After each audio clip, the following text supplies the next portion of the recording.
Alright, everyone, assuming it's going, welcome. Huge movie fanatic Nate stopping on by on the September 15th, 2022 for the first solo show I've done. Huge movie fanatics radio show I've done in a while. Actually looked earlier, and it seems like, I think it wasn't that long ago, maybe 5 weeks ago. It seems like it was a lot longer ago than possibly it is, but in any case, we're here now. As always, the turnout will dictate how long the show lasts. Been doing my best to get in some of the last warm weather of the season. It's always a shame when you get into September and the summer you've known for the past 3 weeks in Minnesota is slowly fading away. Incidentally, this year, spring sprung like a month later than usual, which was a gosh dang bummer. I'm sure I would imagine I already bitched about that in previous shows. I imagine.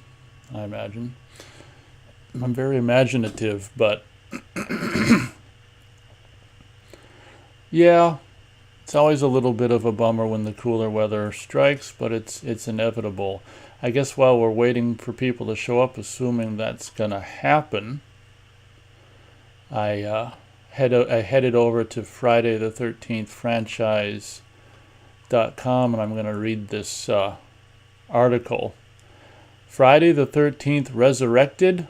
Update on a possible new film. This is an article from August 8th of this year. We have all been patiently waiting for any glimmer of hope that we can get an update about a new film. Well, don't speak for all of us, Jason Parker. Incidentally, Jason Parker is the operator of this website. Kind of interesting that it's got the name Jason. In fact, film news in general has been sparse the past several years, as updates pertaining to the franchise have been dominated by the rights issues in regards to Victor Miller. Maybe, just maybe, we have moment past. I think his grammar's screwed up here. We have moment past the rights issues, and a new project could be on the horizon. Bloody Disgusting has reported today that Virgo Entertainment's Roy Lee hinted that some news is upcoming regarding Friday the 13th. Speaking to the Boo Crew, part of the Bloody Disgusting podcast network, Lee said, "You may be hearing something by year's end on that front. This is a small tease, but Vertigo has a good track record in recent horror films, and I am, not me, Jason Parker, is excited to see what his crew could have in store for Friday the 13th. Vertigo once worked with LeBron James's Spring Hill Entertainment in 2018 for a possible new film. I'm glad that didn't happen. With films like Blair Witch and the ultra-popular It from 2017, this will be something to keep an eye on." So I thought I'd start the show with that little bit of news from on the Friday the 13th front from August 8th of this year. Yeah, honestly, after the '09 film, I'd say in particular with the way things have been heading with movies, I'd say just let good old, Friday the 13th die. That would be my opinion. Just let her die. I don't think I'd like to be wrong, but I'm not so sure that a new one would even be better than the '09 film. If you don't know, I'm not a big fan of the '09 film.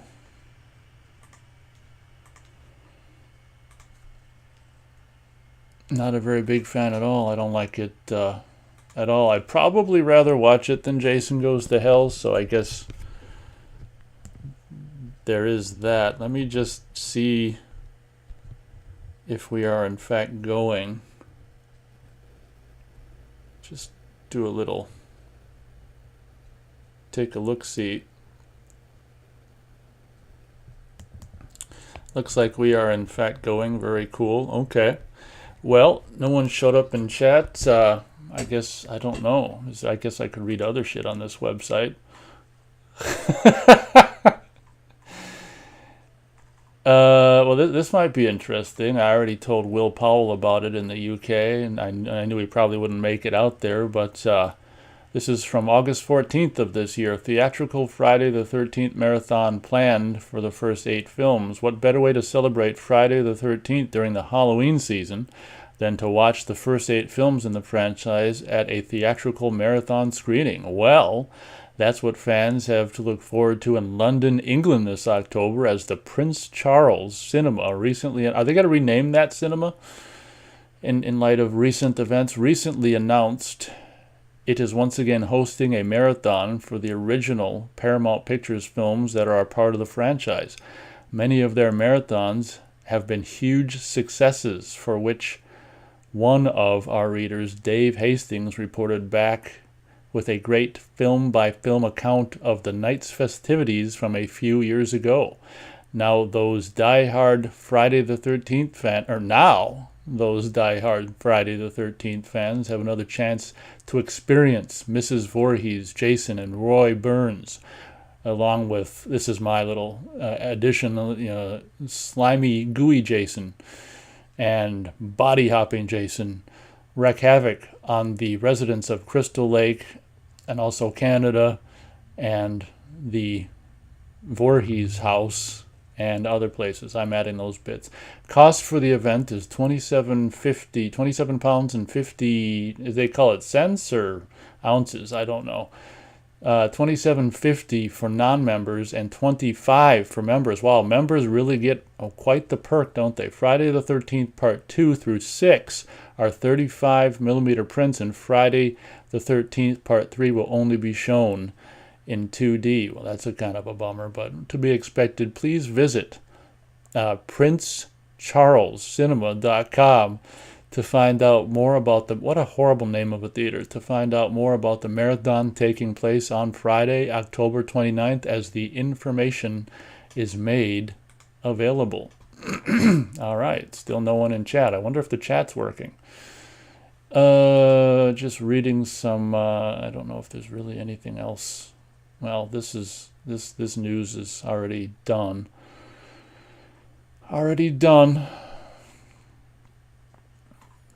Or what I mean by done, already passed. It's for an August screening, so there you go. It's kind of a bummer that on the whatchamacallit, what's it called? Whatever program I'm using, like you can't see the listeners. When I checked to make sure we're live, there were in fact 2 people listening. So welcome. This is just the part of the show, sometimes difficult, where I have to try to figure out what the hell to talk about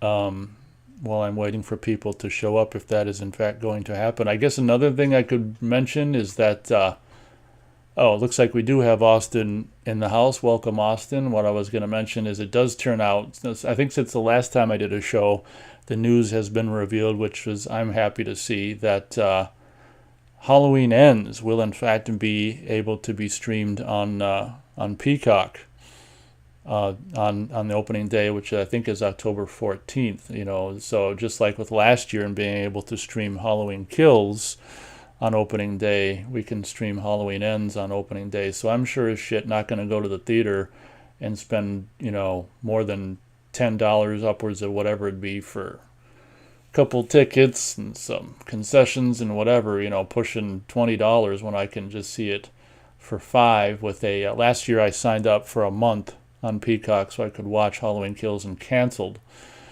And they got a promo. I don't know if it's still going on, but they have a promo right now where you can sign up for 12 months for $1.99 a month. I was thinking about doing that because then, it'd only be $4 for September and October. Then I could cancel versus the $5 for October.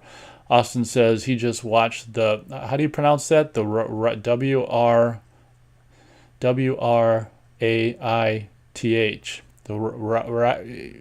Someday Austin's going to call in and he can tell us how to pronounce this, but he just watched the Wrath. Is it Wrath? Wrath? The WRAITH on Blu-ray. Well, way to go. I'm familiar with that title, but I've never, or the title, the movie title, but I've never seen it myself. Did I already say welcome, Austin? If not, welcome, Austin. Austin says $10 is absurd for ticket prices. That's for darn sure. Well, there's this theater that we go to that's non-corporate that it used to be $5 per. I mean, you can still get that if you go like matinee during the week, but if you want to go during any convenient time, it's like $7 per ticket or something, which isn't as bad as some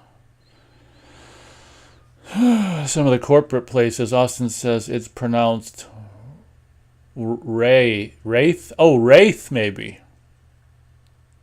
Wraith. Okay. Well, you're still going to call in someday, Austin, just so you know. But welcome, Austin.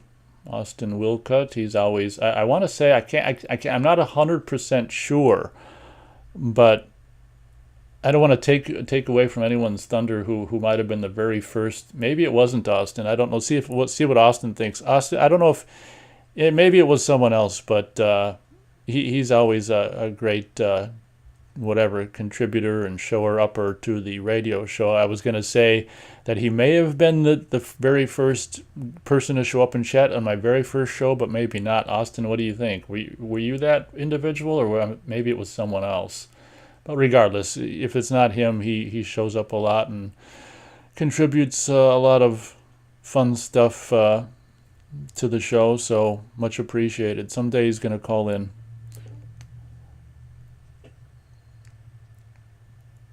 Okay, so I have to remember that. Wraith. Okay. Austin says, I have no idea and couldn't remember if I did. Okay. That's okay. Regardless, he's a great contributor to the show, regardless. So that's appreciated. So, needless to say, I will be seeing Halloween Ends on the October 14th in the comfort of my own abode. And what's cool about that is you can see it not only for cheaper than going to a theater, but you also don't have to deal with the assholes at the theater. You don't have to waste money on gas and put mileage on your vehicle, and it's cheaper, and you can see it more than once, assuming that's going to be a movie that's going to happen with. I did see Halloween Kills, I think, twice on Peacock last year. I think if memory serves, I watched it 2.5 times. I think I probably stopped during the chasing the other guy. I think everyone thinking it was Michael bullshit. But I think I saw Halloween Kills 2.5 times on Peacock last year, so I got my $5 worth. That's for darn sure. But looks like Austin's gonna hold out until Halloween Ends is on Blu-ray. Interesting. Okay, well, props for not giving any money to streaming services. I wish I could wait until Blu-ray, but I can't wait. I got to see how horrible Halloween Ends is on opening day. It's so funny. When I was a teenager, you used to be able to, you used to go to movies. You couldn't wait to go to the theater to see how good a movie is. And now 30 odd years later, I can't wait to see how horrible a movie is. So that's kind of interesting. But times have definitely changed, and so many things, from 30 years ago, including that, have gone completely backwards. And it's just a bummer. Austin says he bought Chopping Mall on Blu-ray with the slip. Yeah, a while back, probably last year, maybe a year before, I got that as well. I was holding out on it, and I'm like, you know what? This is Chopping Mall. It's a really cool, whatchamacallit. That's my first Blu-ray of, Restaurant Video Blu-ray. So I was like, you know what? Chopping Mall's really fun. Got to get it. So I got it. And I can't remember I think mine might have a slip as well. I'm not the biggest. It doesn't really matter to me, slips necessarily, but mine might have a slip as well. But yeah, Chopping Mall on Blu-ray, definitely a must-have. I must admit I didn't listen to, or I don't know how many special features there are on that. I'm pretty sure there's a commentary. I don't have the biggest amount of time for commentaries and stuff these days unless it's something I'm really interested in. Austin says that's because Holly Weird can't make good movies anymore. No original talent exists these days. Well, I'd say it exists, I'd agree, to one point. It exists, it's just not, Hollywood's not giving any of the talent that exists a chance. They just let the anti-talent have a chance for reasons we may or may not be aware of. Austin's got quite a few Vestron video Blu-rays. Okay.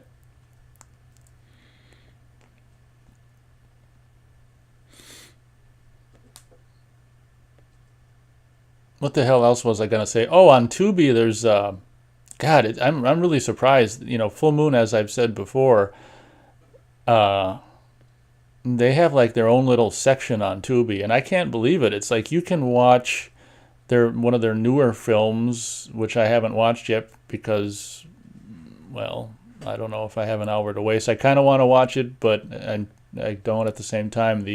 One of their newest films, Attack of the 50-Foot Centerfold, I want to say it's called or something, but it's crazy. I mean, even some of their newer films you can just watch on free for Tubi. But what I was going to say is they got some, Charlie Band's been doing some of these vidcasts, I don't know what the hell he calls them, but where he interviews, people in the biz, Kane Hodder. His first episode, he interviewed John Carpenter, which was really fun. And if you listen to that interview, John Carpenter himself says that Halloween Ends is not going to be the last Halloween, something we obviously knew already, but it's interesting hearing it come from John Carpenter's mouth. But I had some, some of those are on there. Some of the Charlie Band's interviewing people, and he interviews John Carpenter and Kane Hodder, and my favorite one I think was him doing a catch-up/interview session with Bill Moseley. They of course have this history that goes back to, I think, Crash and Burn, and Bill Moseley they both recounted some of the, because Charles Band directed that, so then Bill Moseley was in it, but they both recounted some of basically the sex scene, the shower scene with Bill Moseley and that one chick and stuff, and I'm a big fan of Crash and Burn, and I really hope it comes out on Blu-ray one of these days, but I think it's honestly might be one of the best, after things like Puppet Master and Demonic Toys and stuff. I think it's one of my favorite Full Moon films. I think it's got a really great atmosphere, and the guy who actually made The Slayer wrote it. He wrote a couple of movies, or at least a couple of the early Full Moon movies like Crash and Burn and Shadow Zone and things of the like. But anyway, check out some of those interviews on Tubi with, Charlie Band interviewing people in the biz. They're kind of fun, and I could just listen to like Bill Moseley and Charlie Band just talk forever. And if there is a Crash and Burn Blu-ray that comes out, I really hope that Charlie Band, Bill Moseley, and Megan Ward can do a commentary. Austin's got the Warlock Trilogy on Blu-ray. That one is decent. He needs to get the Wishmaster set. Yeah, at one point I almost got that, the Warlock thing, and then I didn't. I really like the second film. I've been meaning to rewatch the first film. I think that's for free on it's Peacock or Tubi. I think it's free, or at least it was a week or two ago. I started it and I got tired and didn't finish it. But yeah, I really like the second Warlock film, that hot chick from the Flash pilot and Hellraiser 3. She was a face that was seen a lot in the early 90s. Austin says Danielle Harris is taking interest in a post-Ends a sequel, a Halloween Ends sequel. Austin had a feeling that would happen next. Okay.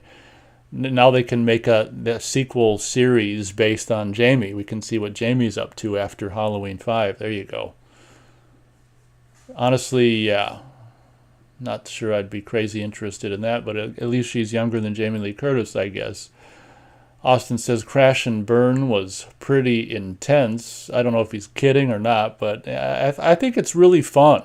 And it might be one of Charles Band's not only best Full Moon movies, but might be one of the best movies he's directed. I don't know what it is. I just love his brother's music in it. I've actually got the CD of the soundtrack of Crash and Burn, and just the atmosphere. And Megan Ward, it's well known that Charlie Band was kind of crushing over Megan Ward back in the days. I can't blame him. She was a great face from the early 90s, and just got a really fun cast in Crash and Burn, and the all-important nudity, toplessness, Bill Moseley as a robot screwing a woman in the shower and then electrocuting her. It's just, yeah, I mean, admittedly the robot, scenes or scene, I should say, is very minimal. That's because it costs too much to do it. But you really can't watch Crash and Burn from the robot. It's got to be for all the other stuff, the mystery of who the synths could be, and I have fun with it, and I've just been waiting for a Blu-ray, which hopefully will be on the way. Oh my God, Austin must not know me very well. He asks if I've ever seen Robot Wars. Yeah, Austin, I've I sure have. 93, the year it came out, I was all about Robot Wars, and if you watch my review of it that I did with Boring Matt back in, 10 years ago now, where Matt was just sitting there and I was gushing about Robot Wars, there's a little clip there that shows my Robot Wars collection of the poster, Laserdisc, the 5 VHSs I have of the film, and the compact disc soundtrack of Robot Wars. I think I've got everything Robot Wars that was ever produced. I'm a huge fan of Robot Wars. At the time, the Blu-ray didn't exist, otherwise that would have been in the photo as well. But I'm a huge fan of Robot Wars. So I've definitely seen Robot Wars. And I'm grateful that's on Blu-ray, although the sound could have left a lot to be desired, unfortunately. But you can watch my review of the Robot Wars Blu-ray for my thoughts on that. Austin says Trancers 5 just got a Blu-ray but no 4. I thought 4 came out first, Austin. Are we sure about that? I'm pretty sure 4 and 5 came out, but I could be wrong. Austin says Warlock 3 was okay. Yeah, I've never seen that because I would imagine it was straight to video. Austin says Paula Marshall is the hot chick. Yes, she was all over the place in the early 90s, wasn't she? I just revisited the first 3 Hellraisers recently and watched and enjoyed Paula Marshall in it. She just had that. She often kind of played that same kind of role, or maybe I just think of her as that character mostly from Hellraiser 3, just that, hot, lost, clueless chick or whatever. But she always made that face that she can be seen making in, probably Hellraiser 3 and Warlock Armageddon, that face where kind of her upper lip goes up, like, I don't know how to describe the face. But yeah, that was the good old days. Paula Marshall. And I want to say she's in at least one episode of Seinfeld as well. I hesitate to mention it, but over the years I did end up finding all of the seasons of that show for like $3 a piece at half price. So I do own and on DVD and have seen every episode of that show, I'm sorry to say, but she showed up in at least one episode of Seinfeld as well. Austin says it'll probably, let's see here, he's talking about the possible, whatchamacallit, Jamie Lloyd Halloween sequels. It'll probably ignore Halloween 5 and just continue years after Part 4. How cool would this be? Yeah, if it ignored 5, you could carry on with the, her becoming the killer aspect. Of course, you'd have to have someone else. If you flash back and did those scenes of her killing as a little girl, you'd have to have someone else do it. But if they ignored 5, they could possibly explore the Jamie Lloyd killing spree thing, which would be funny. But if they do a Jamie Lloyd, Halloween trilogy, it's just like, talk about, whatever, grasping at straws or whatever. Austin says, let's see. Oh, he says, oh, wow, you are a Robot Wars fan. Absolutely. I think I've got everything Robot Wars that was ever made. 5 VHSs, a compact disc soundtrack, poster, Blu-ray, Laserdisc, in a robot in a pear tree. Austin says Full Moon Blu-rays don't have good sound. I know, on my review of Robot Wars, I was so pissed off because the image is so great. I said, God, I wish Charlie Band or Full Moon would have contacted me, because I got the Laserdisc, which has got the best sound ever.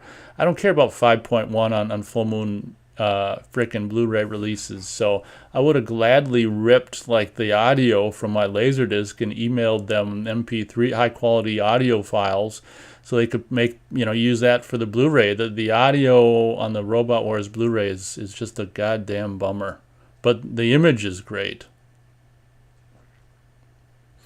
Austin says they put the first 3 transfers on Blu-ray before Part 5. Yeah, I want to say I've got the first 3. So they didn't put 4 out? Why do I think they put 4 out? Austin says, yeah, I want to see Jamie Lloyd as a nutcase.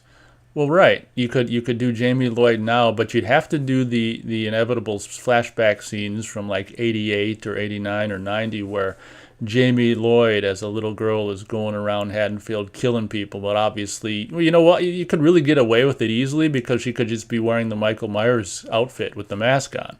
So it'd be really easy to pull off. Just get some, little girl and put her in that outfit and just have her hacking up people. That would interest me, especially if you did a decent amount of young Jamie Lloyd hacking up people.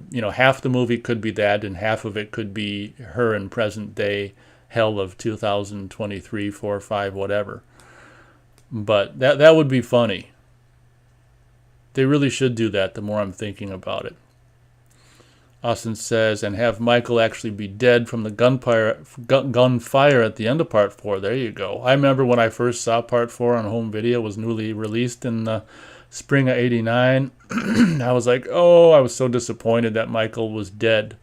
When I saw him shot dead and he fell down that whatever the hell it was. I'm like, I was so depressed as a 12-year-old. Michael, this is the last Halloween movie. I was so depressed. Cut to a few months later, and my dad and I would go to see Halloween 5 in the theater. My first Halloween film in the theater.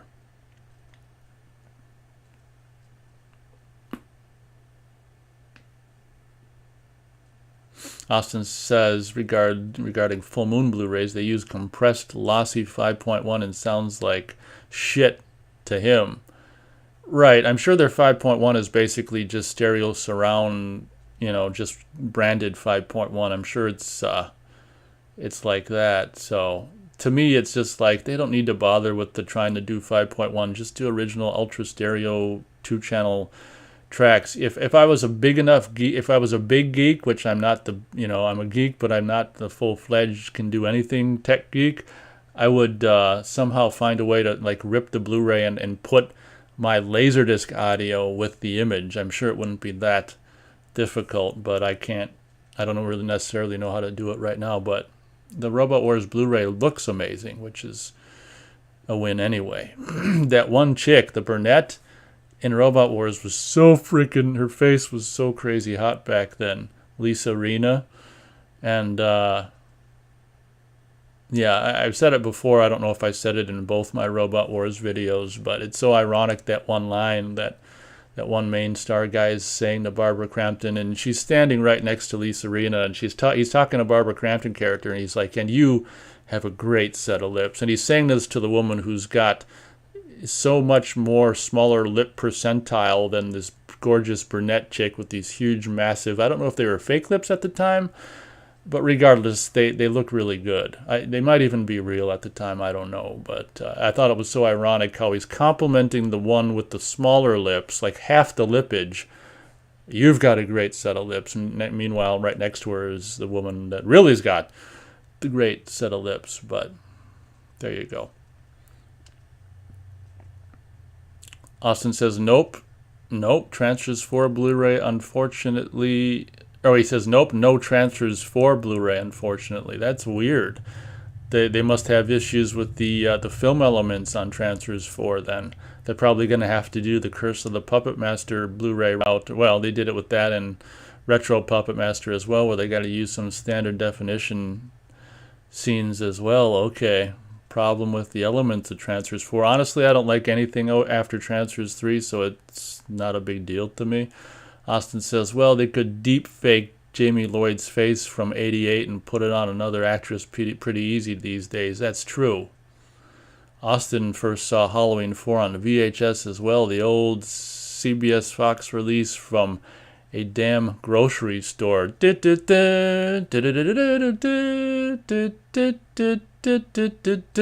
me trying to do the Fox Video logo or whatever.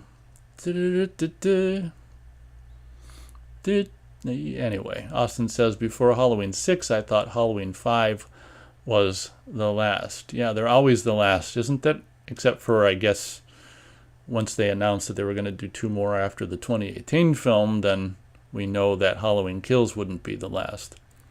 I'm really excited that, that Ends is actually coming out a year after Kills, and I'm really excited to compare Ends to Kills, because I think I liked Kills more than the first, the 2018 one, but I'm interested to see if I'm going to like Ends, where it's going to stack up in the 3 films. And by the looks of the trailers and the TV spots and stuff, it looks like maybe Jamie Lee Curtis is actually doing something this time around, so I'm excited about that. So we shall see. Just like 4 frickin' short weeks. So there. Austin says, let's see, he thought Halloween 5 was the last, and then he saw TV spots for Halloween 6 a year later, and that killed that illusion. Oh, okay. Yeah, I also saw Halloween 6 in the theater, and I think I knew before going into it that the ending was already going to be an issue, and God, the ending of the theatrical cut is definitely a joke of Halloween 6. Austin says they have issues with Subspecies 4 with the effects. That's why it's not on Blu-ray yet. Yeah, that might be the Subspecies 4 era, might be the era like with Curse of Puppet Master and Retro, where they're shooting on film, but back in the day when those came out, they were shooting film but editing on video. So if the effects were done on video, they're going to have to redo the effects after they transfer the film to HD. So it's a lot of work. They probably never expected that it would ever be an issue, but yeah, if they shot in film and they cut on video back then the effects aren't on the film, and yeah, it's a lot of headache, isn't it? Austin says, I'm hoping Halloween Ends blows 18 and Kills out of the water, but he doesn't know. Welcome, we've got a movie at bedtime. Welcome. He says, hi Nate and all. Do you think physical media is going to die out after Blu-rays are outdated? Unfortunately, I think the writing might be kind of on the wall. I think it might possibly be inevitable that it's eventually going to die. The question is, how long can it last? I'm pretty sure stores sell probably a really, really decent amount of new release Blu-rays and stuff. They got them at their checkout aisles. I'm sure they must still do a decent, Blu-ray business. So I hope that, Blu-rays and physical, or movies on physical media is going to hang around for at least, it'd be nice if it hung around the rest of my life, but at least the next 5 or so years, I hope. But, yeah, we will find out. But, I think eventually physical media is going to die. The only question is when.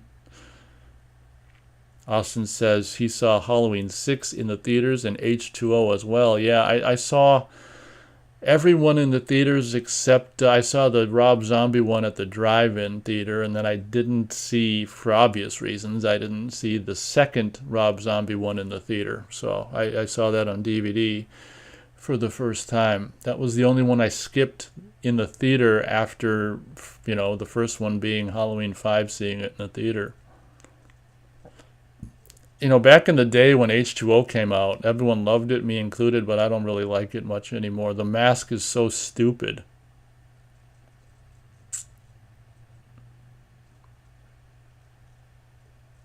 And the Scream soundtrack, it's like, okay.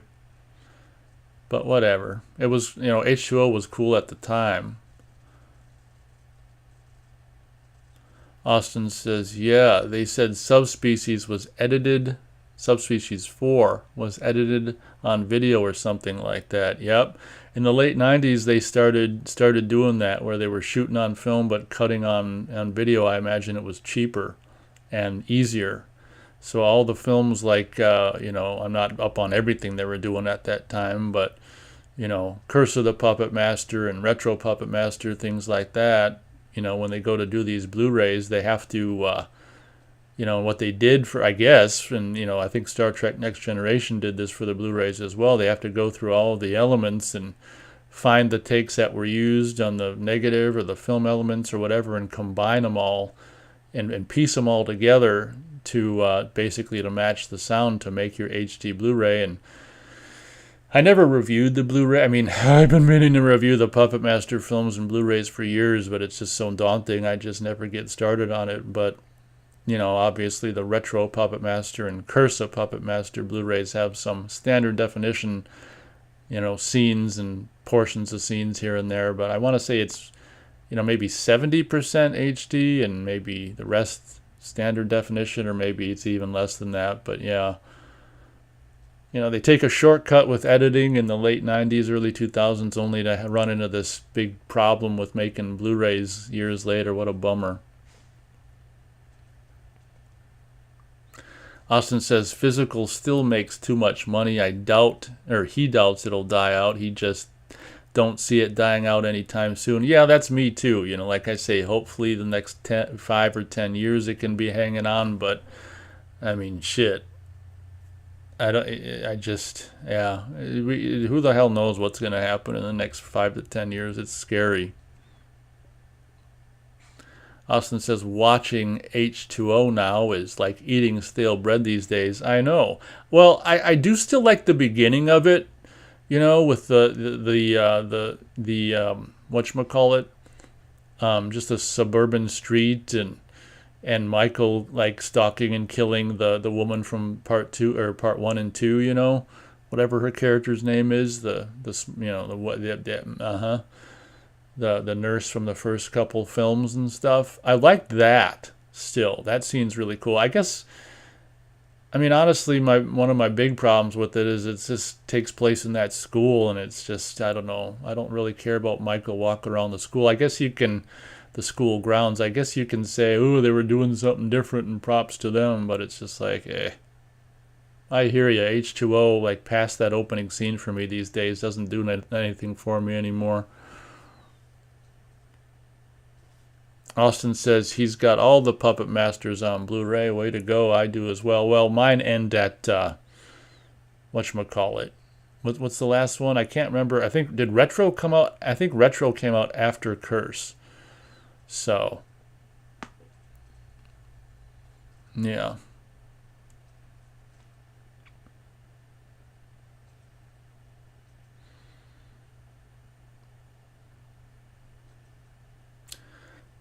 Blade the Iron Cross is fun. It's got this kind of relatively attractive chick who always ends up topless, and at the end I think she's naked while they're zapping her in the electric chair thing. It's so laughable, what the Puppet Masters have devolved into. Instead of stop motion effects, they put some guy in a Blade costume and film him on green screen and put him like it looks like he's running across the floor. It's just, oh my God. But Blade the Iron Cross is good for naked, topless chick anyway. The one thing that's cool in Blade the Iron Cross is they actually had Blade like injure someone with his little spike eyes in someone's hand, it's a good idea.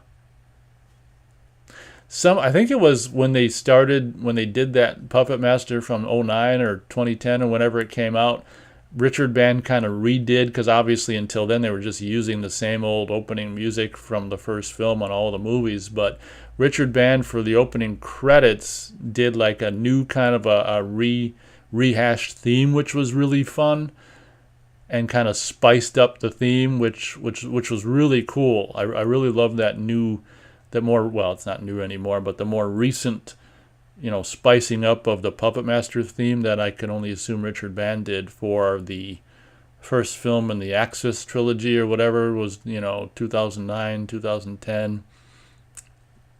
Austin says the start of H2O actually uses the original Mask 2. What do you mean by the original? What do you mean by the original mask? You mean that something that? I guess I need some clarification on that. Did they shoot that movie in sequence? Was that the first scene they shot, and they had like a more accurate mask to how it should look, or something?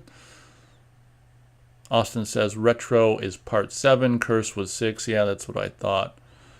Austin says sounds like band is copying the effects of The Gate, where they filmed the demons in front of a green screen and made them appear smaller in the film. Yeah, I guess so. I mean, I don't have a problem with them doing that for The Gate, but when you've got a franchise like Puppet Master where the puppets were once really for, everyone remembers that shot from the second film with Blade jumping off the bed. I mean, masterfully stop motion animated by Dave Allen.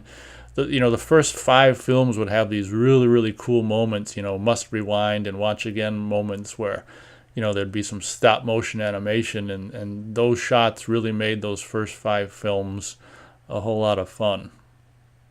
And so, going from that to guys in Blade costumes running around on the floor is just a huge de-evolution in the Puppet Master franchise effects. Austin says, yeah, for the opening of H2O, they actually used the old Shatner mask for some weird reason. They explain it in the commentary. Okay. Interesting. Well, I don't think it's a weird reason. I think it's good to use that. Maybe I don't know why. It's okay. Well, he says they explained it in the commentary. It's kind of a bummer they stopped using it, but I can't imagine it was in very good shape. Austin says that mask looked better too. Should have stuck to that, I know. The mask for H2O is just horrible. People complain about the Part 5 one. I mean, H2O is the worst one in my opinion. I've got a soft spot for the Part 5 mask. Oh, this might be a good time to ask everyone, which I guess is just Austin in this case, if they want to rank the Halloween Michael Myers masks. And you don't have to do every movie, maybe just whatever is convenient for you. It's an option. You don't have to, but that'd be fun. I guess if I was going to rank, I need some water. If I was going to rank them, what would I do? Okay. It's pretty simple at the beginning. Obviously, the first film would be my favorite. Second film was my second favorite because I heard tell that that's the same mask that was just under Deborah Hill's bed for a number of years. So first mask, the first 2 films are ranked just that. Favorite mask, first film, second favorite, second film. I might almost like the Part 5 mask more than the 4 one. And the 6th one is fun. How would I rank the masks in 4, 5, and 6? I'd say 6th is my favorite out of 4, 5, and 6, then 5, then 4. That would be my ranking. I think I'll stop with the Michael Myers mask rankings at 6.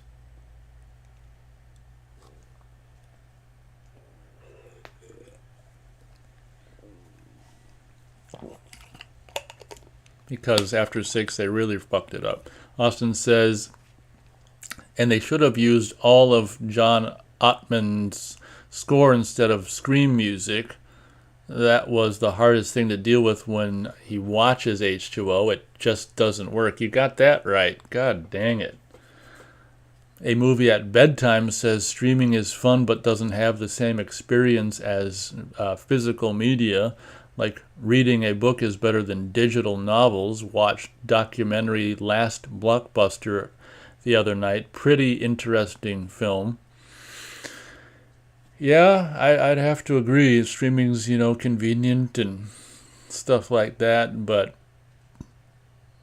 it doesn't hold a candle to a Blu-ray disc, or if some people have jumped onto the 4K wagon, I guess, or 4K disc or whatever.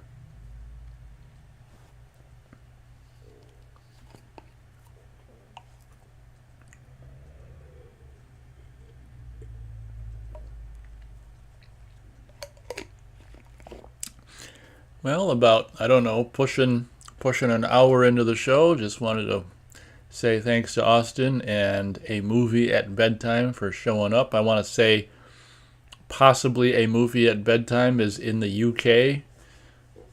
Possibly, if that's the case, it's like getting close to 1 a.m. where he is. Austin, for those of you who don't know, is in the same time zone as I am, so it's just getting towards 7 p.m. for Austin.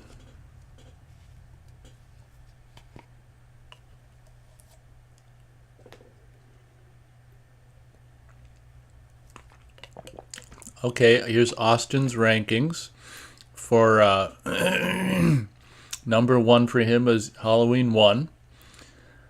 Oh, interesting. Number 2 for him is Halloween 2018. Okay. Oh, is it 2018 slash ends? So both of those are a tie for number 2 for you, possibly. Number 3 is Halloween 6 mask. 4, ironically, is the Halloween 4 mask. 5, ironically, is Halloween 5 mask, and the 6th is 8. Okay, interesting. So you don't like the Halloween 2 one at all, if I'm reading that ranking correctly. Wow, Halloween 2 mask was nowhere to be found. You must not like the dirty brown dog nose and the sagging base of the mask. Oh, okay. So it means 2018 to ends the entire. Oh, I see. Okay, gotcha. The more recent Halloween trilogy. Okay, but you haven't seen ends, so you don't know what it looks like. Well, you've seen trailer. I mean, it's not going to look that different at the end of the day, I guess. But yeah.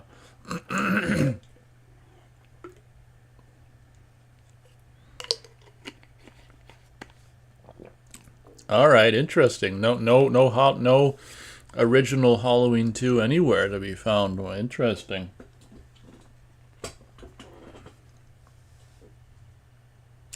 Oh, well, that's a good point.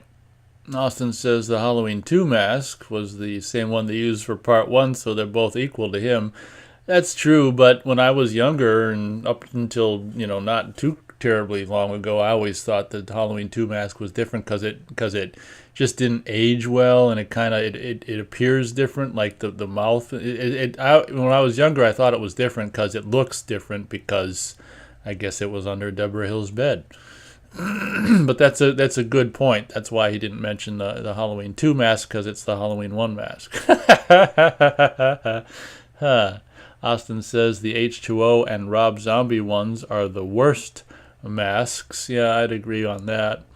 As much as the new trilogy, kind of fucks up with a lot of things, one thing I keep coming back to, and I think a lot of people can agree on, is at least the look of, and also the way the character of Michael Myers is portrayed in Halloween 2018 through presumably the ends, Halloween ends, is done really well, and the mask looks cool and stuff like that. So I think, I think a lot of us fans, I'm not a huge Halloween fan, but I think a lot of us fans can agree that at least they kind of got Michael down right in the more recent trilogy. Austin says the Rob Zombie mask is too big and exaggerated looking. Well, yeah, that's true. I keep thinking of that scene where doesn't like Judith Meyer's boyfriend he's the first one to put it on, I think, in that film, and it looks so stupid on him. And then I want to say that the young Michael puts it on him when he goes killing sister or something, and that really looks stupid.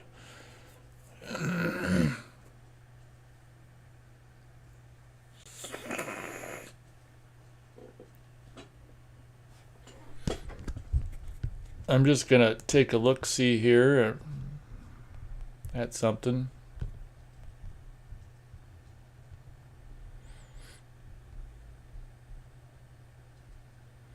Looks like we got a whopping 3 listeners. Welcome everybody. Everybody. What's this? Oh, okay. I see.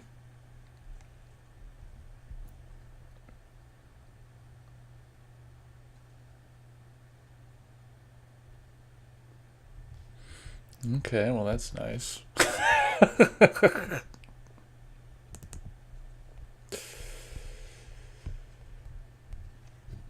Let me get back to the old Chatteroony.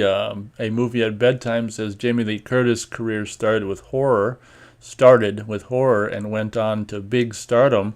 Is there any other actors who did similar things? And he says Kevin Bacon. Yeah, I'd say Kevin Bacon is also a part of that club. I'm not good at necessarily every question on the, on the being asked on the spot. I'm just trying to think. Obviously, Kevin Bacon would have been my next thought as well.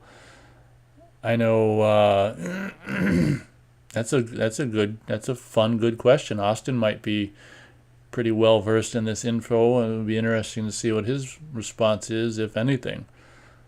I mean, you already answered my thing would have been Kevin Bacon as well.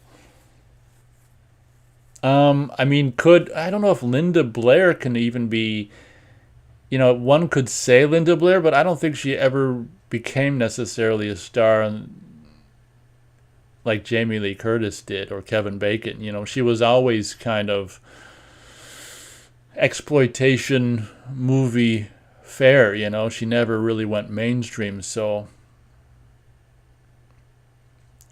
yeah, I can't think of anyone else. I suppose I don't know if Dee Wallace was doing anything before, things like The Howling and stuff. Possibly Dee Wallace. I mean, she didn't become no Jamie Lee Curtis. That's a good question. A movie at bedtime brings a good question. Austin says Friday the 13th got Kevin Bacon through the door and says, nah, Blair was never a big A-list star. She's a D-list at best, and double D, I want to say, too. In the good old days, double D. If you ever, I think she's in, that's provable in Savage Streets, I want to say. She's in the bathtub, naked. Yeah, Linda Blair is a double D-list star. Yeah, that's what I said, too, so that's a good question. Movie at bedtime. You've stumped huge movie fanatic Nate. Thanks a lot. Austin says I have Savage Streets, or he says he's got Savage Streets on Blu-ray. Yeah, I saw it once on, I think it was Prime, and didn't really need to see it again, but to each their own. I think that was the first time I ever saw her topless and or naked, so that was unexpected and fun. I remember that movie's got Linnea Quigley before she got her breast augmentation done, I want to say. So that's after graduation day, where she probably started, working out and eating, or, watching what she ate, and she got all thin. But it's clearly before breast augmentation. And it's very noticeable. And if you want to see what the more slimmed down, thinner Linnea Quigley looked like after the breast augmentation, watch Silent Night, Deadly Night, or what's that other one? Creepazoids. There's a plethora, Return of the Living Dead. There's a plethora of them from the 80s, that many of which I'm sure I haven't seen.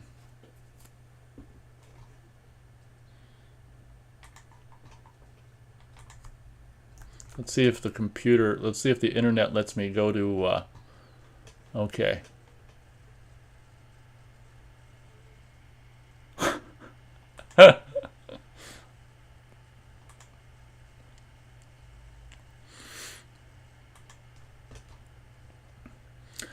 Looks like still holding at 3 listeners. Thank you, everyone, for showing up. Obviously, at this point, I don't know how long I'll be going. I would imagine at least another hour, and we can see what things are like at that point.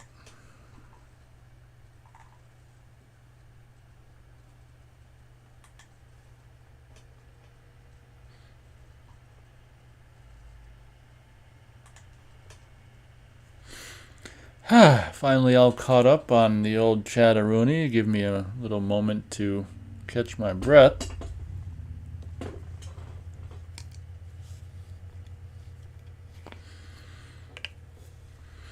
Austin says Creepozoids is the other film with her. She's also in Sorority Babes at the Slime Ball Bolorama. Oh, I should know that because I've got that Blu-ray and have also reviewed it on the channel along with Creepozoids as well. For those of you who don't know, Creepozoids also features this woman who'd go on to become a porn star by the name of Ashlyn Jeer or something like that. And I'm pretty sure in my movie review, or movie Blu-ray review of Creepozoids, I took a picture of the TV when there's a couple scenes, or maybe one scene where she did it twice or something. At least one moment where she was typing on the computer and made these big, wide, crazy, psycho chick eyes, which I don't know for whatever reason made them, and I sure noticed them when she made them. So that was a part of my Creepozoids review. I just took a picture of the TV and showcased those wide, crazy eyes. And what's so funny about her is that, they said in the commentary or the making of retrospective interviews that she was opposed to nudity when they did Creepozoids, and that's kind of funny. She definitely reversed her tune on the nudity as the years went on, that's for sure.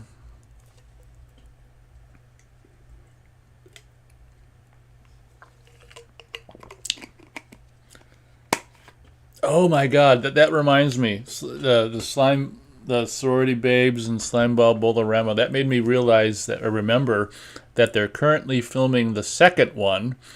And the Full Moon YouTube channel days ago, maybe it was last week or something, they're doing live streams of them filming movies and stuff. And it sounds like possibly, what's her name was there? I think she was in the first one.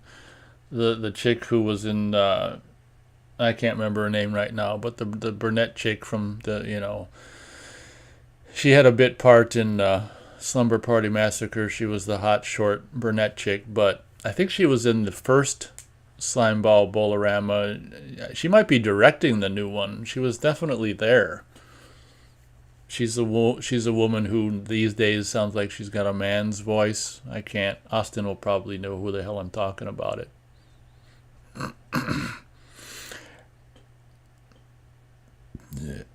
Austin says they're making a sequel to Slime Bowl. Slime Bowl band is crazy. Yeah, it's I guess from what I understand, listening to some of them Charlie Band podcast / video things, they set up a production how they bought some dilapidated mansion in what the hell is it called? Ohio or something, and they've got a production set up and they're making movies in Ohio. So they're probably making this movie in Ohio. The sequel to Sorority Babes of the Slime Ball Bolorama with possibly that chick directing, possibly.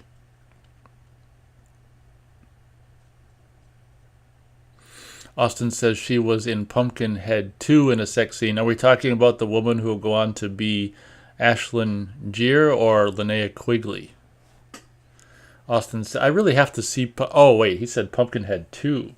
There's 4 Pumpkinheads? Jesus Christ. I haven't even seen the first one yet. Austin says, I watched Pumpkinhead 4 Blood Feud a few days ago.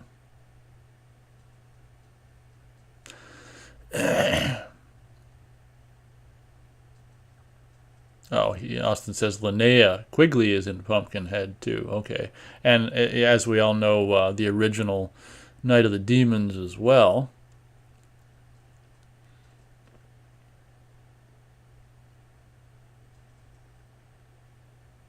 Austin says it sounds like that woman. It's like she's got a smoker's voice. Yeah, that could be it. I guess. Yeah, Destroyed. You think I'd remember her name, but I don't. That's okay. That sexy short brunette from, I think she's the first kill in Slumber Party Massacre at the high school. Austin says Lance Henriksen came back for Pumpkinhead 3 and 4 as a ghost. Oh my God. Yeah, I'm aware that he's in the first film. Don't know much about it. I'm pretty sure Keith was or may also be or may still be a big fan of Pumpkinhead. I'm not sure. I'm pretty sure I heard him talking about it back in the day. Pumpkinhead.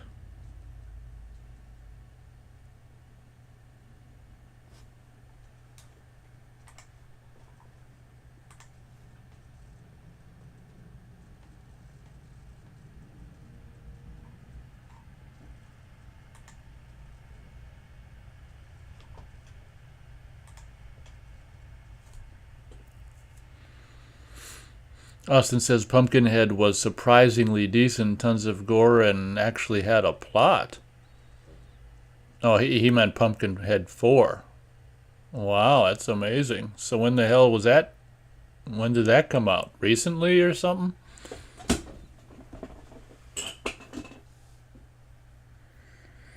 That's surprising.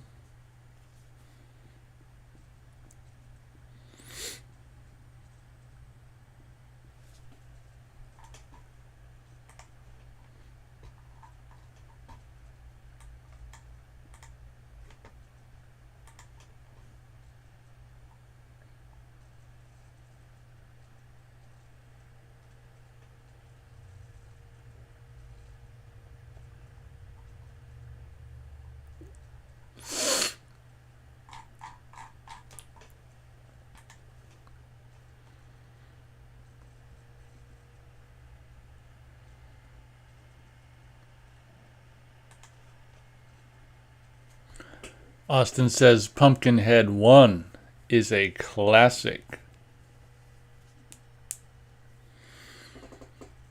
Austin says Pumpkinhead 3 and 4 came out in '06 and '07. They were filmed back to back and went straight to Sci-Fi Channel, then DVD. Okay.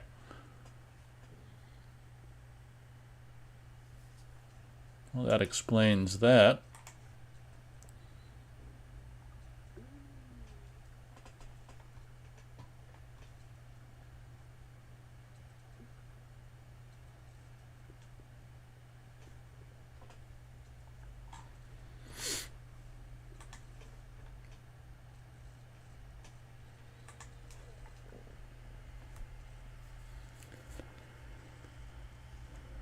Oh, seeing as how I got a couple people with me here, I thought I'd take this opportunity. No feedback as of yet on the old Edited Massacre digital MP3 album, the thing that Keith and I, the first creative, if you can call it that, endeavor that Keith and I undertook in '91 when we were 14 years old after having recently bonded over the film Texas Chainsaw Massacre from 1974. It was our way of honoring and also completely pissing on, well, it wasn't our intention to piss on the film, but I guess it was our way of just having fun with the movie and just doing our own little, as you can tell, or if anyone listened to it, we sure knew a lot of the dialogue by heart, and it was our way of interjecting our own psychoticness into the project. And that I don't know how long I'll keep uploading it. I just recently, the past week, the digital album has been downloadable on the website, and I just redid it for another 7 days last night. So and posted track 2 from it on there to give it some advertising. Just curious, and no feedback at all. So I'm just curious if anyone's downloaded it and if they've enjoyed it or if they've hated it or if there's any feedback on that. It's us basically watching the movie and trying to do sounds and dialogue along with it, but it's presented, just as basically an audio MP3 album. So Austin says, I haven't heard that MP3 yet. All right, well, thank you for the the feedback. There's 4 thumbs up on the whatchamacallit, the now week old post in the whatever it's called community tab section or whatever. So I don't know if they just like the idea that it's downloadable, or if 4 people have downloaded it and liked it, or what. But Obviously, no one's required to leave feedback, but interesting to know what people think of our. I like to think we really captured the insanity of the film with our audio rendition of it, but yeah, it's just something to talk about. Austin says, thankfully, no Pumpkinhead 5, but he's seeing rumors of a remake.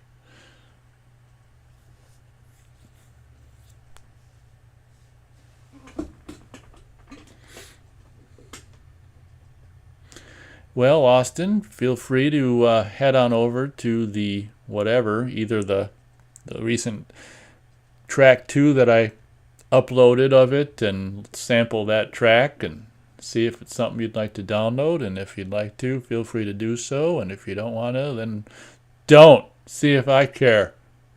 But it's just, a couple of 14-year-olds raising hell.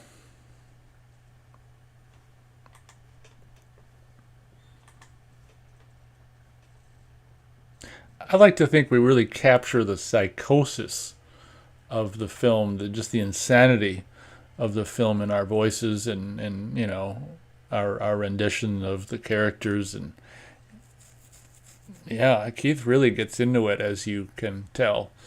But I think he does most of it, but I join in there as well. And it's funny listening to it, how we kind of, it's like we fight over who gets to say what lines, and sometimes we say the same line at the same time.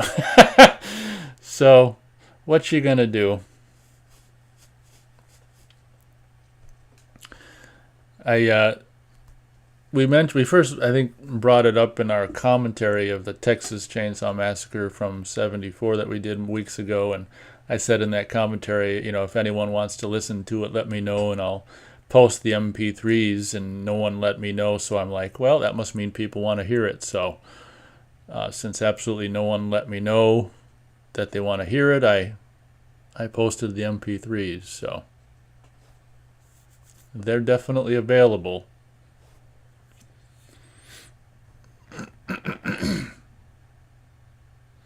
Austin says he needs to get all the Texas Chainsaw Massacres on Blu-ray. Yeah, it's funny right now at my half-price books.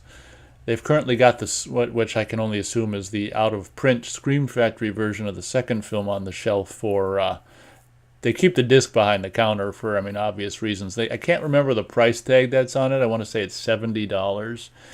It's been there for weeks. Like, good luck selling Texas Chainsaw Massacre 2, any version of it, for $70. Part of me wants to take it up to the register and say, I'll give you $10 for this. See what they do. But, yeah, they're going to have to change that price. No one's going to pay. Well, I guess someone could come along and do it. I haven't checked to see how much they're going for on eBay, but I always laugh when I see that.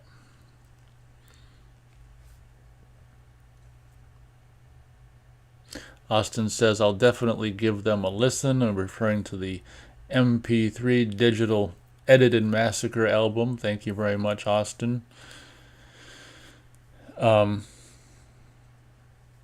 Yeah, I recently got Chainsaw 3 on the Blu-ray. I found it at half price weeks ago, and I had heard that there's this big circular splotch during the whole movie, like in the dark scenes and stuff, and it is in fact there. But if you look at the TV the right way, it's not as discernible as if you look at it a different way. So the Blu-ray of I should really probably review the Blu-ray, but the Blu-ray of Chainsaw 3 is actually pretty recommended. I'd recommend it if you can, and then if you can watch it from the correct angle as to not notice that inexplicable red sphere that's just encompassing the movie, probably from start to finish. It's more noticeable during the night scenes, which is probably most of the movie or whatever. But yeah, when I watch Chainsaw 3, I think Chainsaw 3 is really pretty good, and I was very fortunate to have actually seen Chainsaw 3 in the theater. I want to say it was January 1990 with my dad, and it's just like, wow, I saw Chainsaw 3 in the theater. That was fun. I can still remember that. But the Blu-ray I'd recommend the Blu-ray for a decent price. A movie at bedtime says school memory, saw Nightmare on Elm Street in school. He went into, I don't know. Oh, okay, he is in the UK. He went into the loo, which had about 20 cubicles, white walls, etc., and closed door. Main door opened and footsteps entered. He freaked out. Never saw anyone. Jesus. Yeah, that might have been Freddy. It probably was Freddy. Thank you for the memory. Yeah. Well, that could have been. I'm sure that happened before Scream came out, but that could have also been a Scream kind of a scene as well. But yeah, that's a haunting, terrifying memory. Thank you very much for sharing.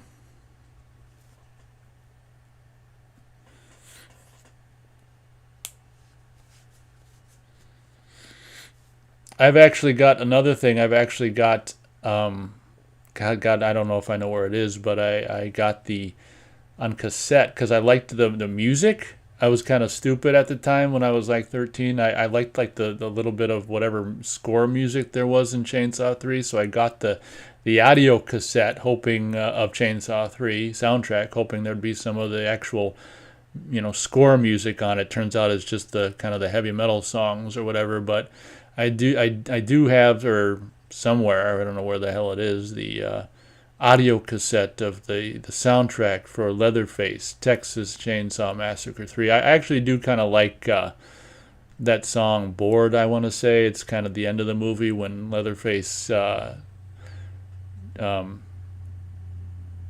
of the movie, Bored. It's like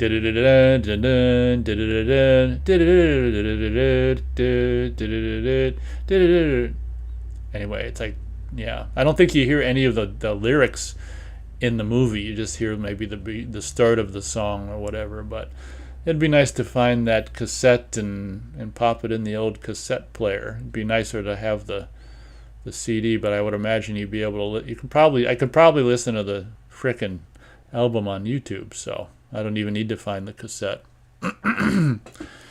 At the time, I wasn't the fan of metal. I was doing pretty much movie soundtracks and classical music at that time, but I'd probably have fun with the songs now. Even back then, though, I liked Bored. That's the name of the song from Whoever. The band by the name of Whoever. Whatever. Then I was just thinking, because I just did a showcasing that'll go up, that'll publish tomorrow on Friday. If I found the VHS of Chainsaw 3 that I thought I may have sold. Luckily I didn't, but I did a showcasing of that, and made me realize that chainsaw, that shiny, really cool chainsaw that was gifted to Leatherface at the end of the film. I don't think he ever. I mean, he didn't even kill anyone with that chainsaw. I don't think he sawed. Is that one guy's name Benny? He sawed him, and I don't think he didn't even kill anyone with that new shiny chainsaw, which was kind of a bummer. It's too bad that Saw couldn't have kind of entered into the film maybe in the midway point versus like right at the end. But I remember when we saw that in the theater, when that shiny chainsaw came down into the shot, I'm like, I thought as a 13-year-old that was just the best thing in the world. Like, wow, look at that chainsaw. Look at it. Austin says the uncut Chainsaw 3 is better. That's for darn sure. And I want to say that Blu-ray, it might be available on the DVD that came out years ago as well, but also shows even more cut, gore stuff as well. They really went crazy when they were making that movie on the gore. Austin says Chainsaw 4 sat on the shelf for several years. Yeah, that's true, until Matthew McConaughey and Renee Zellweger became stars. Then they put it out. That's absolutely true. And Incidentally, do you also want the fourth film on Blu-ray, Austin? Because you said you want all of them. So I mean, you also want the first film. I've got this, or not first film, the fourth film. I've got the second one on just MGM Blu-ray, which does me just fine. I used to like 2 a lot more than I do now. I really don't like 2 much anymore. The only thing that's good about it is Bill Moseley's fun, and I mean Caroline Williams' legs are amazing, and I guess LG, and I mean the biggest thing for me is Jim Siedow reprising his role as the cook. That's huge. But I'm not much on like the comedic goofball aspect of the second film. Austin says the Chainsaw 3 work print is supposed to be gorier. And he says, yes, he wants Chainsaw 4. And he does the quote, "Get her, Leather. Get that bitch. Boo." Whatever the hell he says. It's been a while since I've seen Chainsaw 4, but okay. Yeah, I've been meaning to get the Scream Factory Chainsaw 4 as well. I'm interested to see the extended version. I'll probably wait until it's out of print and it's $300, then I'll get it. A Movie at Bedtime says Bruce Campbell, but he's not that. Oh, he's answering his own question that he posed earlier. Bruce Campbell, but he's not that famous. Doesn't one of the Chainsaw movies have someone who's famous now? Oh, that's a good call. Yeah, Viggo Mortensen or Matthew McConaughey. Oh, you just answered his question. Yeah, so that would be a good answer to your earlier question. Yeah, I guess both of them. Viggo Mortensen and Matthew McConaughey. In addition to Renee Zellweger. So, yeah, Chainsaw films 3 and 4 basically, featured 2 films featured 3 people who started out in Chainsaw films and would go on to be, pretty successful and popular and mainstream. So there you go. He answered his own question. Very true. Austin agrees. He says Caroline Williams looked really good in '86. Don't you love her legs? I'm so glad they put her in those shorts in Chainsaw 2. Oh, Jesus. I somehow, when I was listing off the things I like about Chainsaw 2, I completely forgot that Dennis Hopper's in the movie. Okay, there's a lot of aspects I like about Chainsaw 2, but it's just like, I just don't like the comedic aspect of it, but I guess it's fun for what it is or whatever, but I wouldn't pay $70 for the Scream Factory Blu-ray. No, I would not. I really should get Chainsaw 4 Scream Factory before it goes out of print, assuming that hasn't already happened.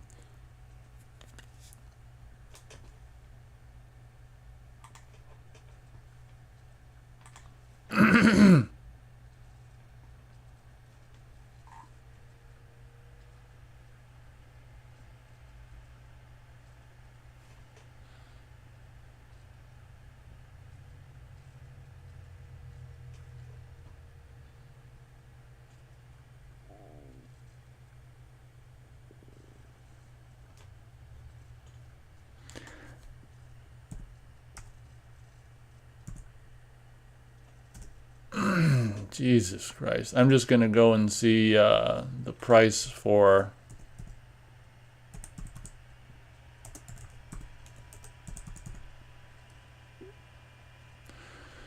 Chainsaw 4 Blu-ray.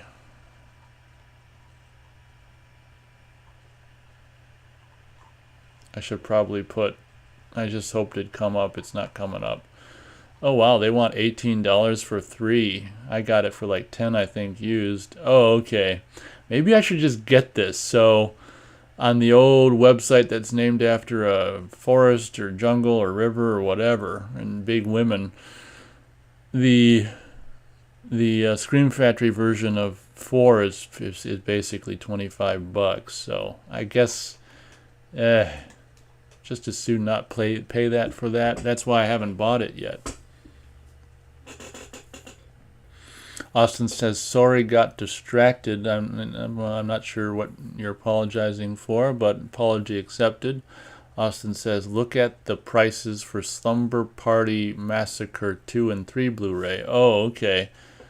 Where? Just on... Let's see.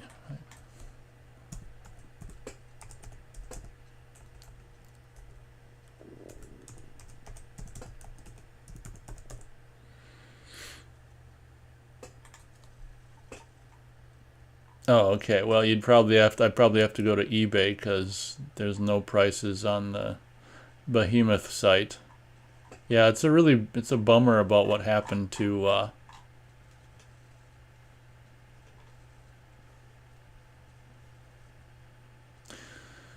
that those went like out of print. I'm just really glad I got them when they were available. A movie at bedtime says, would stay longer but got to go. Thanks for the entertainment, guys. Cheers. Have a good evening. He claps his hands and does like a Saturday Night Fever dance. All right, bedtime. Thanks you for showing up. Sounds like it's bedtime for bedtime. Thanks for joining us for a episode of Huge Movie Fanatics Radio. Looks like Austin's got me all to himself. Let me go to eBay if I can do this without screwing up the show. Austin, maybe let me know if the show glitches or whatever when I'm doing this stuff.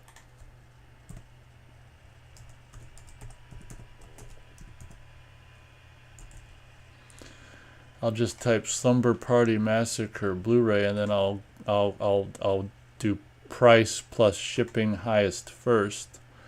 Okay, well this includes all of them. So the first film and the double feature 2 and 3, they want $369.99 or best offer. Okay, $10. There's another one that's just for the part 2 and 3 only. Looks like it's still sealed, $365.78. I love it when they have a price like that and they still charge you $9 shipping. Like, you think for nearly $400 you could be free shipping?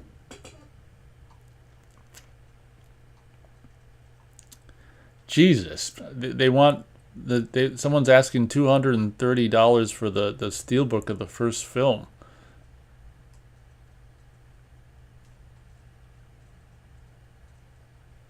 Well, this is a better deal. Someone's offering the steelbook, the poster, and the figure for $165. Oh, someone's doing the same thing for $150. Okay. Well, plus $18.30 for shipping. Incidentally, I've got the figure, the poster, and the steelbook of the first film because I'm a huge fan of the first film. Oh, wow. Looks like there's a sealed... Is it sealed? Yeah.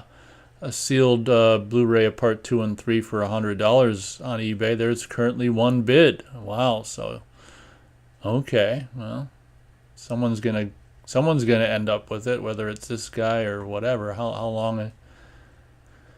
5 days left. Yeah.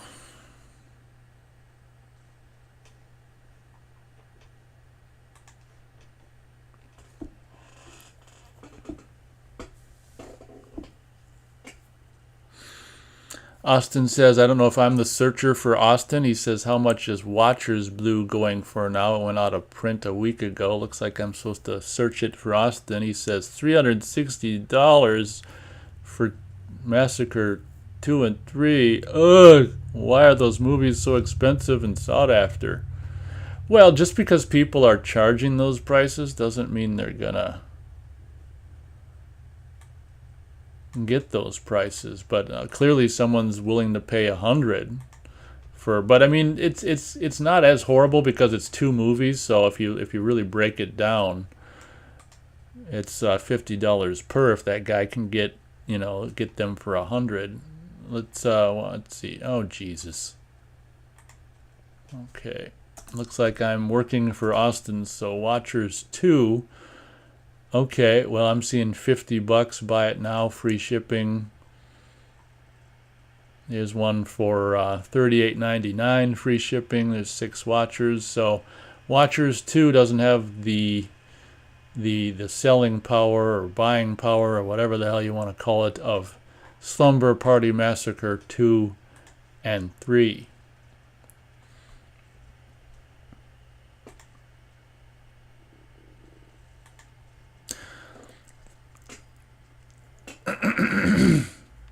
Yeah, I've luckily got the Blu-rays of Slumber Party 2 and 3, and was just a thrill to finally see 3 presented that way. But I've reviewed them as well, and as I said in my review, the major bummer aspect of that release is just the fact that the unrated footage, even a lot of it that's not even including gore, just the deleted footage, because there's an entire scene in the longer unrated version of Slumber Party 3 where that one really pale redheaded chick is talking to the main star chick out on the patio when she's trying to start the grill or whatever. I mean, that scene's not in the R-rated version, and it's not even like a gore scene. So the stuff that's in the extended version is standard definition, obviously, when in the the unrated version, and there's also a R-rated version as well of part 3 that's obviously all HD. But yeah, you'd be surprised how much footage, extra scenes there are in the unrated one that aren't even, it's just character stuff, it's not even gore stuff. So, but I'm still thrilled to have the Blu-ray of Slumber Party 2 and 3, obviously.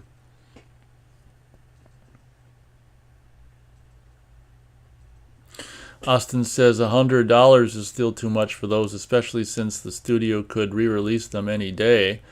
That's true. That is true. Someone's a fan out there, though. One bid, $100.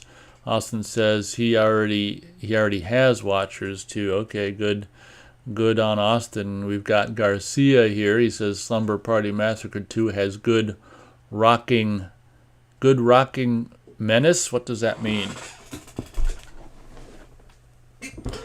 Garcia thinks Slumber Party 2 is better than Slaughterhouse Rock. Okay, you must dig the tunes or something. Bump, ba-dum, ba-do-do-do-do-do-do-do-do. Let's buzz. That's fine.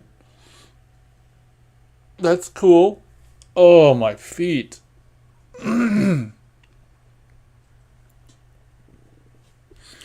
Welcome, Garcia, if I didn't already say it. So here, let's see if I can get a better price on Chainsaw 4. Let's see.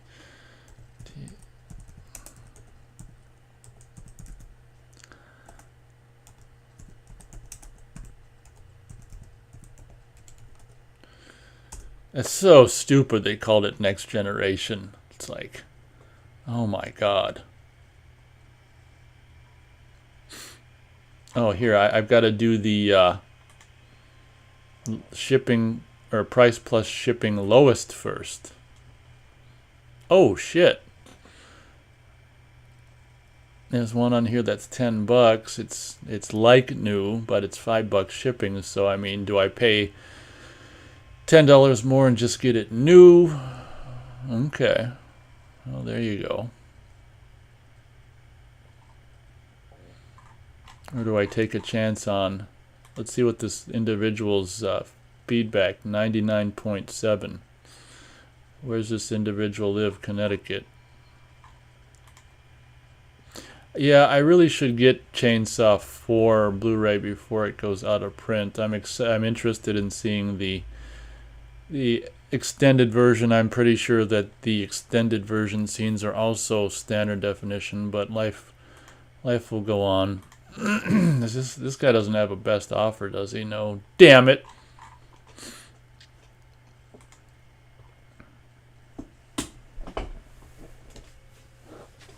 Well, I guess Nate's got some thinking to do. Alright, everyone, approaching an hour and a half into the show. I guess we'll go for 30 more minutes and see how the hell I'm feeling and how we're all feeling at that point. The chat's kind of drying up a little bit, so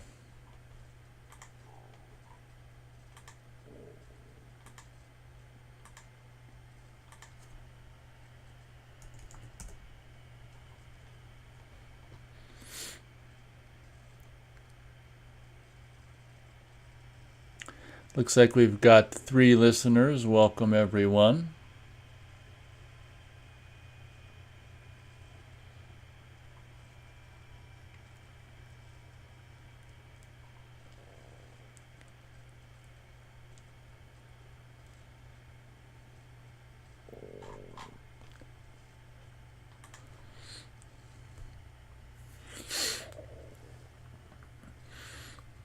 Let's see here.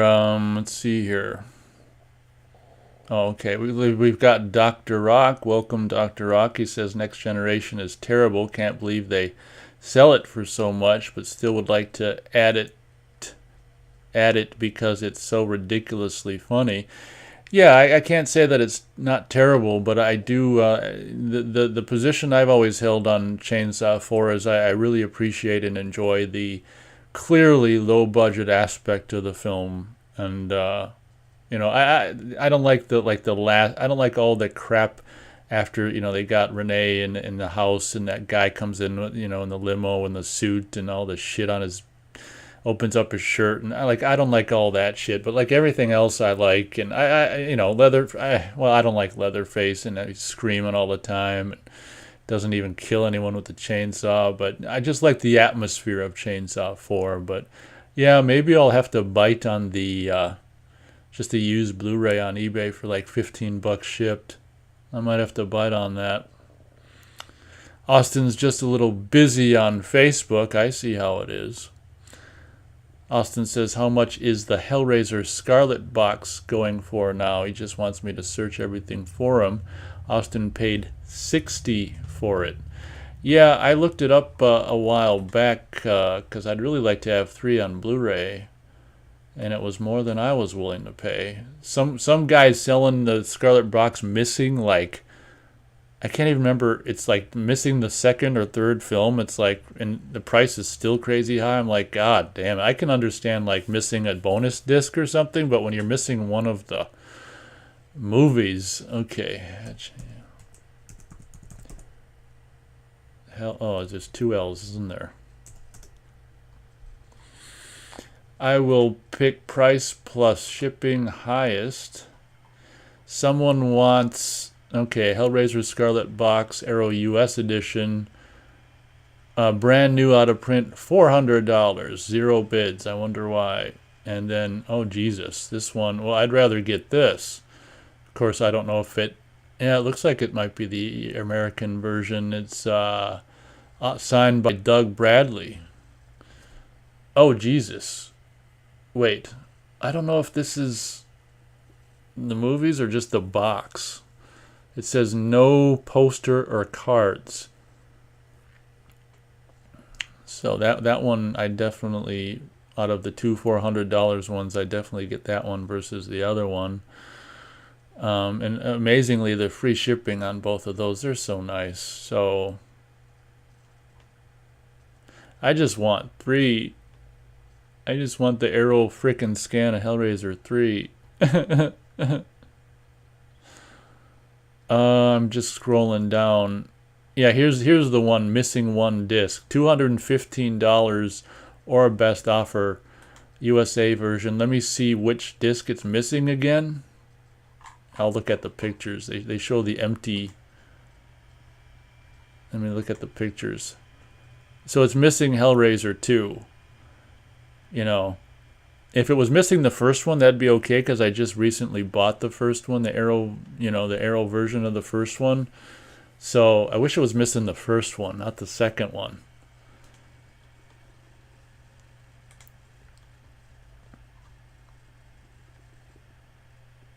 Yeah, the problem with this release is, half of them are the UK version, and then, or maybe even more than that. Some of them are UK versions, some of them are American. I mean, the prices go down for the UK version, but I mean, that's no good to me. I don't have a region free player. Yeah, I'd really like, ideally if someone was just selling like the loose disc of the Arrow version of Part 3 or something, the American version, that would be great. I wonder what this guy would, I don't really want to pay that much just for the, I wonder what he'd take for the, probably not as little as I want to pay for it for that, or maybe I don't know. Fuck it. It's just a movie. Fucking thinking out loud.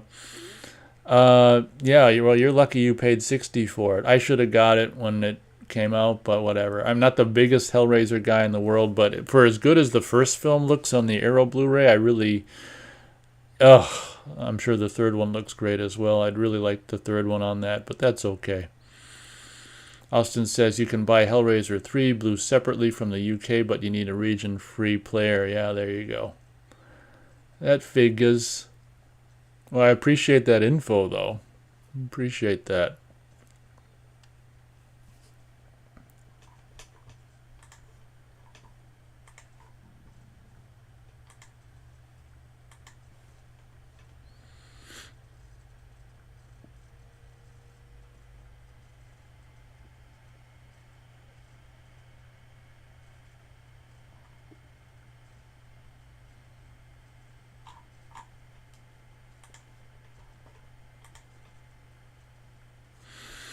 Austin says something I'm pretty sure I already knew. I think he told me, that's why. Hellraiser 3 does look good on Blu-ray. That Hellraiser 1 Arrow remaster is a work of art. I couldn't believe, because I didn't know if I should get it, but then I got it.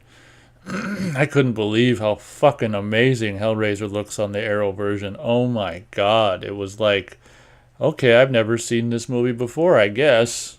This is like the first time I'm seeing it, even though it's not. It's like, oh my god. Does 2 and 3 look the same?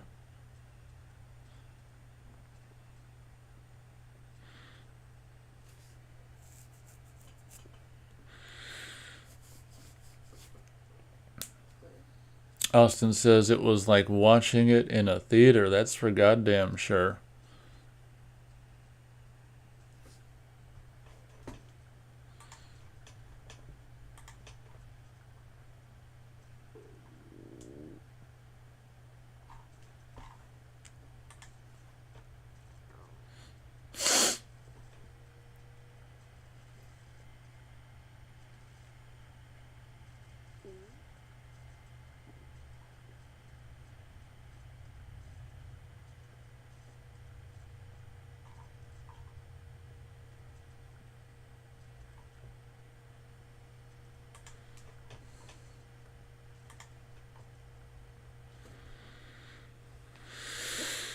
Jose Gomez is here to regale us with Sleepwalkers, 1992. Yep, that's true. Austin says Part 2, or Hellraiser 2, looks just as good as 1. It looks like a literal film print on your TV. Hellraiser 3 is good too, but looks a bit newer than the first two. God damn it. Well, I appreciate the honesty. I figured that would be the answer. I did when I started the Hellraisers, and after getting the first one, I wanted to do 2 and 3 again. And I've got the image version of Hellraiser 2 on Blu-ray, which is serviceable. When I watch that, I'm just like, God, I remember this movie being so much better as a kid, but it still is cool, Hellraiser 2. I'm just so surprised they killed all the Cenobites. I guess Clive just wanted to, the first film was popular. He wanted to do another one and kind of, end it there. He was very, kind of a final word in the way that all the Cenobites died in there. But I mean, obviously there is the inevitable setup for a sequel at the end when the whatever thing comes out of the mattress spinning around or whatever and stuff. But yeah.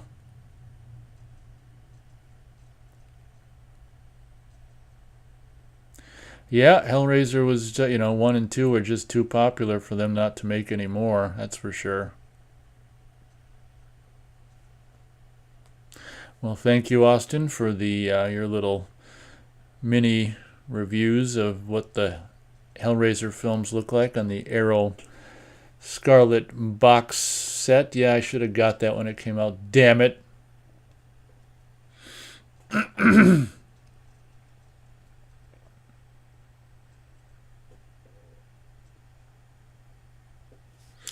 Yeah, I couldn't believe how well the first film looked on that. Because I was like, do I really want to? Do I really need to buy that? I mean, obviously, I don't need to buy Hellraiser, but I'm like, should I buy this or shouldn't I? And then, like, oh, I'll buy it. It probably is gonna look amazing. And nope, it didn't look amazing. It looked fucking amazing. Down to one listener. Okay. Okay, I see how it is. I see how it is. Yeah, let's see here. Not sure how much longer we're going to go, but I've been known to say that on episodes that end up being 6 hours long, so we'll go for, 20 more minutes and see what's what at that time, I guess.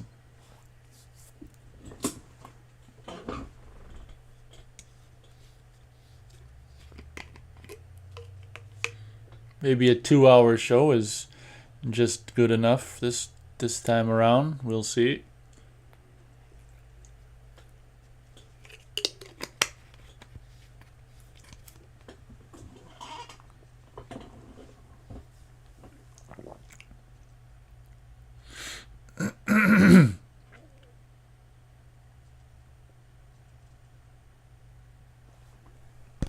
A little bit of silence here while I get on to doing other tasks.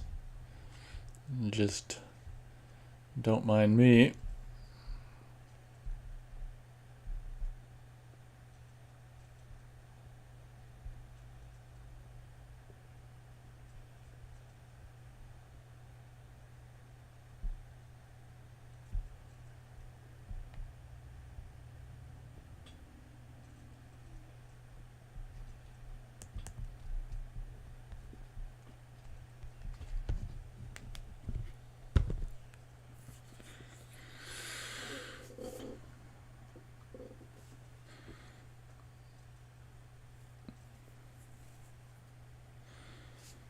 Yep, just a reminder of what silence sounds like.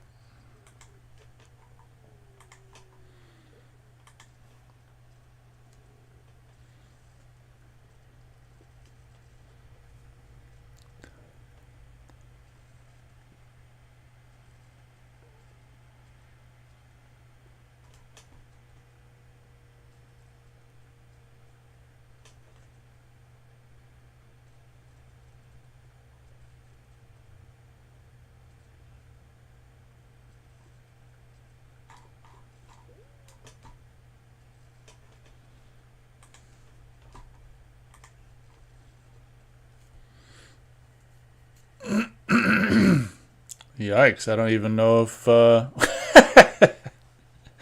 maybe we just end it now. Maybe end it before 2 hours.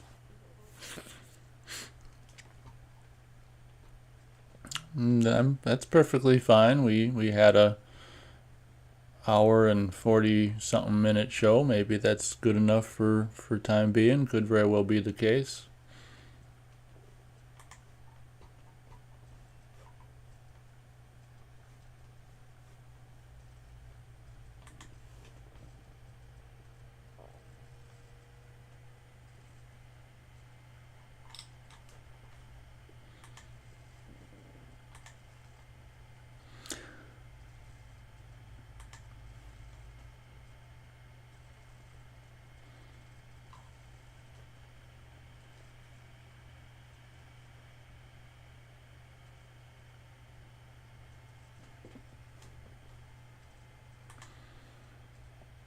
Looks like I've gone from 1 listener to 0. I guess we could wrap it up.